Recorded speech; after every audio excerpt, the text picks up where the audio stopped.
একজন নারী তার শ্বশুর বাড়িতে অপমানিত হওয়ার পিছনে আসল কারণ হচ্ছে তার স্বামী।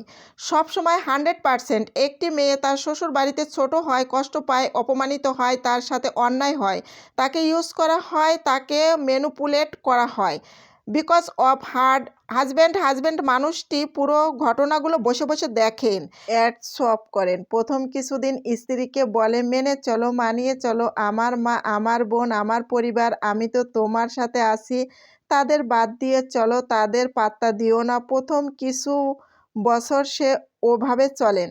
একটা মেরুদণ্ডহীন পুরুষ যদি স্বামী যদি চিনতে হন তার স্টাডিং, সেটা সে ওয়াইফের কাছে এসে বলবে, আমার মা বলছে ভুলে যাও, সহজ সরল মনে বলছে, আমার বোনের মাথা ঠিক নাই, কি বলতে কি বলে, বাদ দাও, ওদের পাত্তা দিও না, নাই আগে পিছে বাদ দাও, আমি তো তোমার সাথে আছি। সেটা হচ্ছে ইনস্টার একটা কথা মনে রাখবেন, অন্যায় দেখে চুপ থাকাটাকে অন্যায় করা, অন্যায়টাকে ভ্যালিড করা।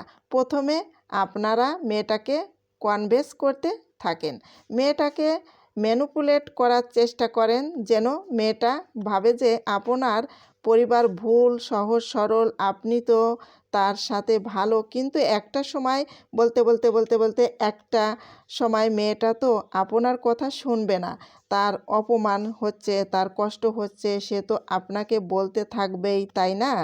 10 বছর পর আপনি মুখটা খুলে যায়, আপনাদের পুরো মুখটা ঘুরে যায়, তখন বাপের বাড়ির মানুষও বলতে থাকে বউ খারাপ, দেখো না তোমার সাথে মিলে থাকতে পারে নাই, এখন আমার সাথে অশান্তি করে। আপনার সাথে অশান্তি করবে না তো কার সাথে করবে? আপনার পরিবারের মানুষ দিয়ে তো সে অত্যাচারিত হচ্ছে, আপনি সঙ্গের মতো দাঁড়িয়ে তা সহ্য করছেন, আপনাকে বলবে না? আসলে কাকে বলবে? 10-15 বছর পর থেকে বউটি খারাপ হতে থাকে, বউটি খালি বাচ্চাদের ম্যানিপুলেট করে। আপনার সাথে আপনার স্ত্রী যদি খারাপ ব্যবহার করে আপনার কলিজায় লাগে, খারাপ লাগে। আপনি যে সন্তানের মায়ের সাথে খারাপ করছেন আপনার সন্তানের সামনে, এতে আপনার সন্তানের মন খারাপ করা চলবে না। এতে যদি আপনার সন্তানের মন খারাপ হয়, আপনার স্ত্রী আপনার সন্তানকে ম্যানিপুলেট করছে, আপনার ভাই বোন, মা বাবা আপনার স্ত্রীকে অপমান করছে, প্রাধান্য দিচ্ছে না, তাকে তুচ্ছ তাচ্ছিল্য করছে, তাকে তো আপনার টিনেজ বাচ্চাটি দেখছে, বুঝতে পারছে, কিন্তু আসলে না, মা ম্যানিপুলেট করছে।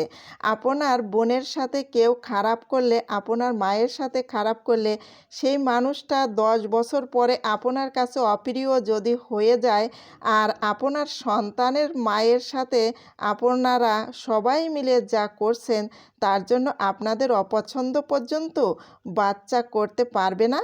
সে যদি আপনার অপছন্দ করা শুরু করে তখনই মায়ের মতো হয়েছে, মা তো ব্রেন ওয়াশ দিয়ে রেখেছে এই বাচ্চাকে, তো মা তার আঁচল থেকেই বেরোতেই দেয়নি। আরে শাশুড়ি মায়েরা, বোনেরা, আপনারা কি আপনার ভাইকে, আপনার ছেলেকে আপনার আঁচল থেকে আজও বেরোতে দিয়েছেন? সে কি বেরিয়েছে? সে কি ছেলে থেকে পুরুষ হয়েছে? সে যে নারীটির হাত ধরেছে সেই নারীটি গত 10 বছর আপনাদের দিয়ে অত্যাচারী হতে দেয়নি? সে কি দাঁড়িয়ে দেখেনি?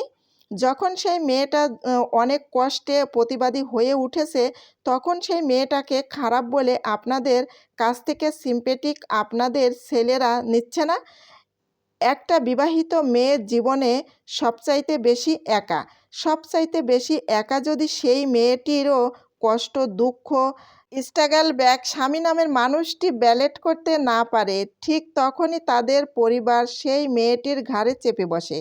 এতগুলো মানুষের চাপে তার যা হয় তার নাম হচ্ছে ডিপ্রেশন, তার নাম হচ্ছে প্যানিক অ্যাটাক, তার নাম হচ্ছে ইনজারলি ওয়েট। বোনেরা, আর 5টি বছর যেতে দেন, বিয়ের 15 বছরে আপনাকে পাগল বলা শুরু করবে এরা।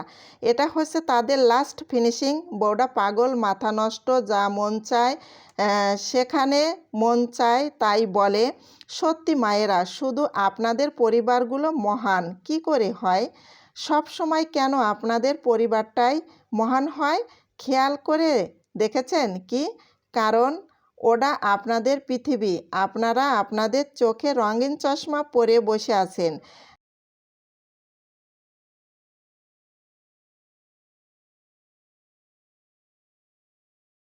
যে আপনারা মহান, আপনারা হচ্ছেন সেই কাক যারা খারাপ চোখ বন্ধ করে রাখেন আর ভাবেন পৃথিবী দেখেনি।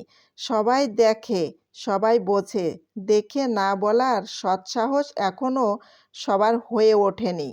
রান্না করতে করতে আপনাদের সাথে অনেক কথা আজকে শেয়ার করলাম। আসলে আজকে ভিডিওটা একটু বড় হয়ে গেছে, তা সবাই একটু ধৈর্য সহকারে দেখে নেবেন। আজকে কিন্তু আমি শোল মাছ ভুনা করেছি। তো সবাই ভালো থাকেন, সুস্থ থাকেন। ভিডিওটা লাইক, কমেন্ট, শেয়ার করে দিন।